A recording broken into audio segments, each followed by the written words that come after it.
안녕하세요. 한의학 박사 한진입니다. 소화불량이 하루 이틀 지나서 오래된 경우를 만성소화불량이라고 합니다. 소화불량은 우리가 살아가기 위해 섭취하는 음식물이 제대로 분해되지 않은 채 위장관 속에 오래 머무르는 상태를 말하죠.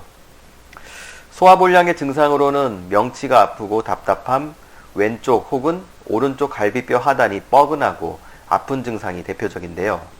대개는 식사 후 이런 증상이 나타나는 편이지만 만성 소화불량이 되면 식사를 안 하고 있을 때도 배가 더부룩하고 또 답답한 증상이 나타날 수 있습니다.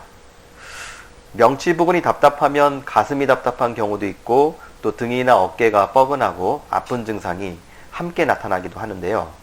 가슴 답답함의 경우 협심증이나 부정맥과 같은 심장질환을 의심해 볼 수도 있지만 심전도상 특별한 이상이 없다면 소화불량으로 유발된 증상이라 볼 수 있습니다. 등이 아픈 증상은 역류성 식도염일 때도 나타날 수 있는데 등 통증의 범위가 넓고 돌아다니는 속성을 가지고 있죠. 즉 어떤 부분이 좀 나은 듯 하면 또 다른 부분에서 통증이 다시 찾아올 수 있는 것입니다. 소화불량이 개선되면은 등 통증이 나타나는 횟수가 줄어들게 되고 통증의 강도 역시 약해집니다. 만성 소화불량이 있으면 수면의 질이 많이 떨어지게 되는데요. 잠자는 시간이 절대적으로 부족하게 되죠. 성인들에겐 7시간 정도의 수면 시간이 필요한데요. 하루에 4시간 정도만 주무시고도 활력 있게 생활하시는 분들도 계시기 때문에 불면증은 수면의 양보다는 질과 더 관계가 깊다고 볼 수 있습니다. 수면의 질이 떨어지는 양상은 우선 잠을 자려고 누웠고 또 눈을 감았는데 지속적으로 잠이 오지 않는 상황입니다. 어렵게 잠이 든 이후엔 중간에 잠에서 쉽게 깨는 것이죠. 그리고 다시 잠을 자려고 했는데 그대로 아침이 밝아오는 것입니다.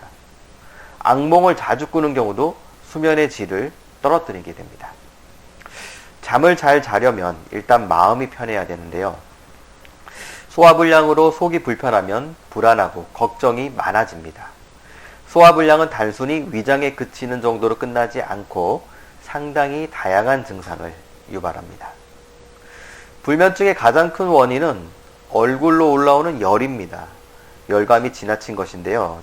흔히 몸에 진액이 부족할 때 열은 얼굴로 올라옵니다. 얼굴에 열이 몰리면 잠이 잘 들지 못하죠. 진액이 고갈되는 걸 확인하는 간단한 방법이 있는데요. 입안이 마르고 또 입술이 건조하고 잘 트는 경향이 있다면 몸에 진액이 부족한 것입니다. 진액은 위로 떠오르는 열을 제어하는 역할을 하는데 이것이 부족해지니 열이 더욱더 올라오는 것입니다. 그럼 치료에 대해서 생각을 한번 해볼게요. 위장의 운동 기능을 높이는 것이 만성 소화불량 치료의 가장 큰 원칙이 되겠죠.